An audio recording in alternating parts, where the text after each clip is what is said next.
तो दोस्तों, बुलंद भारत टीवी अब पहुंच चुका है नोएडा में राष्ट्रीय दलित प्रेरणा स्थल के पास, जहां दिल्ली कूच कर रहे किसानों को पुलिस ने रोक दिया है। आप देख सकते हैं किस तरह अपनी मांगों को लेकर जो है किसान यहां पर कूच करने की तैयारी कर रहे थे। और आप सारे किसानों को इस समय देख सकते हैं बैरिकेडिंग के साथ पुलिस ने पूरी तरह आगे बढ़ने से रोक दिया है। दिल्ली कूच का जो उनको प्रोग्राम है, काफ़ी किसान संगठन है, इनकी कई मांगे हैं, इनको अच्छी तरह से इस समय देख सकते हैं किस तरह से रोका गया है। और यहाँ पर दलित प्रेरणा स्थल के पास इन सब को यहाँ पर अभी फ़िलहाल के लिए रोक दिया गया, ताकि दिल्ली में आगे सारी व्यवस्थाएं सामान्य बनी रहें और जो ट्रैफिक सिस्टम है वो पूरी तरह से नॉर्मल रहे। लेकिन फ़िलहाल आप इन लोगों को देखिए, भीड़ कितनी है, बड़ी काफ़ी संख्या में जो है लोग यहाँ पर दिखाई दे रहे हैं। कई लोग हैं, किसान यूनियन एक नहीं कई संगठन हैं जो कि दिल्ली की तरफ कूच करने के लिए तैयारी कर रहे हैं और अपनी मांगों को लेकर अड़े हुए हैं। तो आप तस्वीरों में बुलंद भारत टीवी को देख सकते हैं। कुछ लोगों से हम यहाँ पर बात करने की भी कोशिश करेंगे। नमस्कार सर, नाम बताएंगे सर अपना? मेरा नाम प्रमोद त्यागी है। तो सर, आप लोग जो है यहाँ से दिल्ली जो कूच कर रहे हैं, अभी आपका आगे क्या प्रोग्राम रहेगा? देखिए, हमारी पहले प्राधिकरण में मीटिंग हुई जी। उसमें हमारा कोई रिजल्ट नहीं निकला, जबकि हमारी कोई ये मांग नहीं है। ये हमारे प्राधिकरण से जो करार हैं, जी जी, जो भूमि अधिग्रहण इन्होंने किया है, उसमें जो किसानों के करार होते हैं वो इन्होंने अब तक पूरे नहीं किए हैं। जिसमें कि हमारा 10% है, कि हमारा 10% इन्होंने पैसा काटा हुआ है। नक्शा 11 में लिखित में हमें दिया हुआ है। सुप्रीम कोर्ट ने भी आदेश किए हैं, हाई कोर्ट ने भी आदेश किए हैं कि इनको 10% और 64% बढ़ा हुआ मुआवजा दे दिया जाए। लेकिन इन्होंने उसको हाफ इम्प्लीमेंट किया है, एक भाई को दे दिया है, दूसरे को नहीं दिया है। दूसरा हमारा आबादी का है, जो हमारे घरों का इन्होंने अधिग्रहण कर लिया था, तो उसमें एक नियमावली बनी हुई है। तीनों प्राधिकरण के सीईओ को पावर है किसी आबादी को छोड़ने का, लेकिन उसको आज तक इन्होंने इम्प्लीमेंट नहीं किया है। तीसरा, जो किसानों के प्लॉट हैं कि 1997 से लेकर 1979 से लेकर 1997 तक के किसान कोटे के प्लॉट हैं, आज तक नहीं दिए इन्होंने।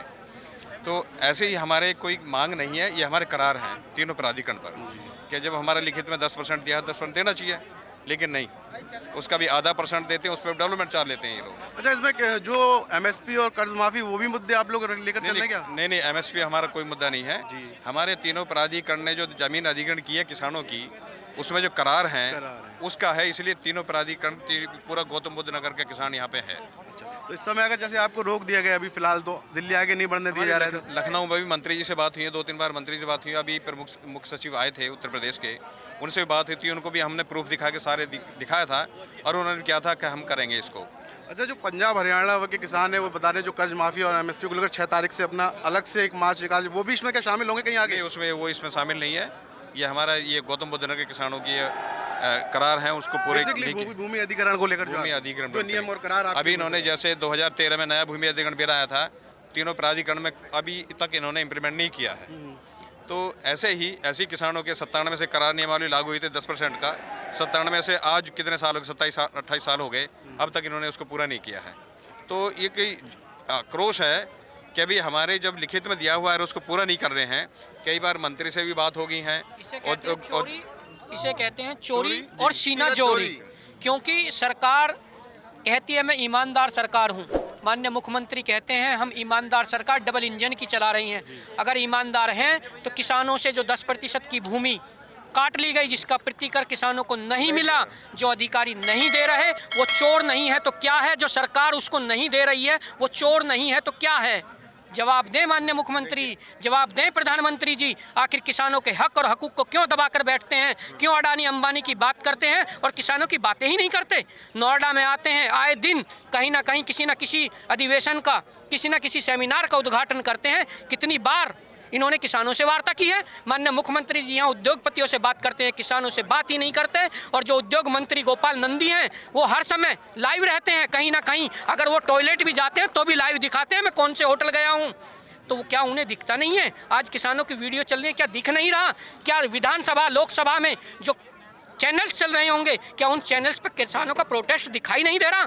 ये अंधी गूंगी बहरी सरकारें जो केंद्र और प्रदेश में चल रही हैं, ये केवल इस देश को हिंदू मुसलमान के नाम पर बांट देनी चाहते हैं और यहाँ से किसानों को ख़त्म करके केवल उद्योग लाने का काम कर रही हैं। और उस उद्योग में भी किसान के बच्चों को रोजगार नहीं है, उनके लिए अच्छे स्कूल नहीं है, चिकित्सा नहीं है, तो फिर कहाँ जाए किसान? अच्छा सर, यहाँ पर प्राधिकरण से अगर आपने कोई बात करने की कोशिश की, अभी तक कोई अधिकारी या कोई ऐसा कंसर्न पर्सन जिससे रिलेटेड हो कोई आया? जब अधिकारियों से किसान वार्ता करता है तो वो अधिकारी उस फाइल को ले जा करके माननीय मुख्यमंत्री जी के टेबल पर रखता है, सीओ की टेबल पर रखता है, औद्योगिक मंत्री के यहाँ जाती है, आखिर उन्होंने आज तक क्यों निर्णय नहीं लिए?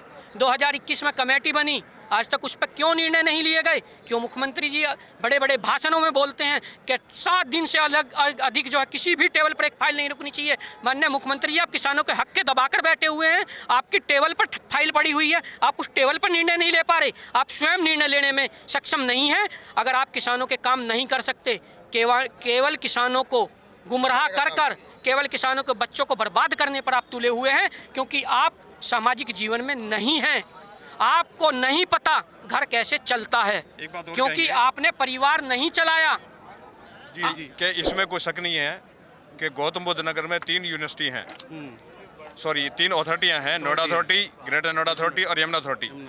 इसमें कोई दो राय नहीं, तीनों अथॉरिटियां भ्रष्टाचार में पूरी तरह डूबी हुई हैं और मंत्री और यहाँ के सांसद ये पूरी तरह मिली भगत है, ये पूरी तरह भ्रष्टाचार है। अगर सही से इनका ऑडिट किया जाए तो तीनों प्राधिकरण में कई लाख करोड़ का घोटाला इन्होंने ये कर चुके लोग ये। अच्छा सर, अगर यहाँ पर आपकी बातें अभी तो सरकार तो जैसे आप बता रहे हैं कि सुन नहीं रही आपकी, इसके बाद अगर यहाँ पर आपकी बातें और आगे नहीं पहुँची तो आप इसको कहाँ तक ले जाना चाहेंगे? इस संगठन सरकार की मैं बात बताऊं, ये कोई अकेली बीजेपी की सरकार की तरफ से नहीं। हाँ। 97 सन 2002, 2000, 2004, 2006, 2008 में जितना भी भूमि अधिग्रहण हुआ है, इस कार्यकाल में तीनों सरकार, एसपी, बीएसपी और बीजेपी, इन तीनों का शासनकाल रहा है। किसानों की जो भी समस्याएं हैं तब भी थी, बीच में भी थी और आज भी जस की तस बनी हुई हैं।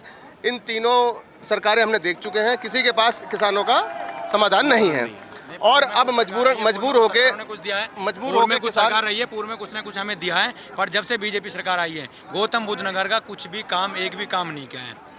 पूछे जितने रीजन है, अधिग्रहण होते हैं, पहले किसान प्रोटेस्ट करता था, उसकी बात सुनी जाती थी, लेकिन अब पुलिस की लाठी के दम पर किसानों की आवाज़ों को दबाया जा रहा है, किसानों के अधिकार नहीं दिए जा रहे।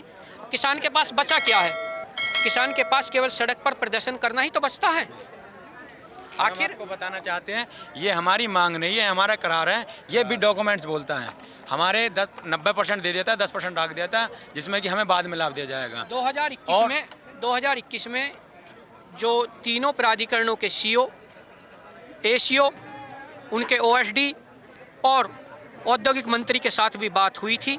4 से 5 घंटे गौतम बुद्ध नगर यूनिवर्सिटी में चली मीटिंग में किसानों ने कहा था कि अगर आप एक भी हमारा मुद्दा झुटला दें, आप कहीं भी किसान को झूठा साबित कर दें, तो हम यहीं से टेबल छोड़ देंगे।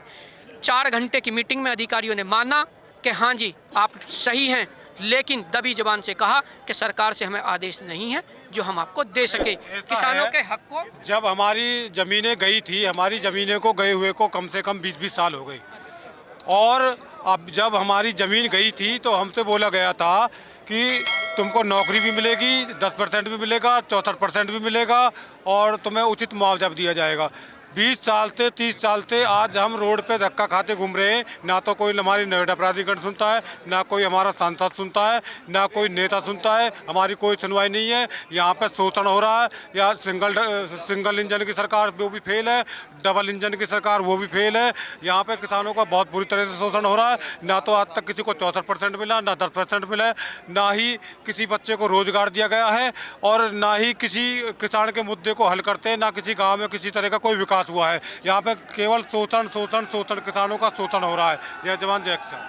तो आप देख सकते हैं कि किस तरह से जो है किसान गुस्से में है। संसद का सत्र इस समय चल रहा है, संसद में आवाज़ गूंज रही है कई मुद्दों पर, लेकिन किसान सड़क पर है। नोएडा का किसान, गौतम बुद्ध नगर का किसान जो चाहता है कि सरकार ने जो उनसे वादे किए, जो करार किए, जिन कागजों को लेकर वो सरकारों के साथ बैठ के कर चुका है कई बारों की, और उनसे वादे पे वादे किए गए, लेकिन सरकार ने वो वादे पूरे नहीं किए। तो अब किसान चाहता है कि उनके वादों को पूरा किया। ये नारे की गूंज ऐसी नहीं है, संसद सत्र के दौरान आप देखेंगे कि नारों की गूंज वहाँ भी दिखाई देगी, क्योंकि यहाँ का गुस्सा किसान का सिर्फ सरकार के खिलाफ नहीं है, यहाँ के अधिकारियों के खिलाफ भी है और यहाँ के प्राधिकरण के अधिकारी, सांसद, विधायक, सबसे किसान नाराज है। क्यों? क्योंकि किसानों के साथ जो करार, जो कागज बोलता है, कहते हैं हमारे सीएम साहब जो कहते हैं कि कागज बोलते हैं, कागज बोलता है, तो उन कागजों को लेकर किसान इस धरने प्रदर्शन पर उतरा है। और आज नोएडा को बिल्कुल एकदम से पूरी तरह से आप देख सकते हैं जाम किया, काफी लंबा जाम महामाया फ्लाईओवर के उस तरफ भी लगा हुआ है। वो तस्वीरें भी हम आपको दिखाएंगे, लेकिन फिलहाल आप इस तरह इन तस्वीरों को देखिए जिसमें किसान किस तरह से नारेबाजी करने की कोशिश कर रहे हैं। पूरा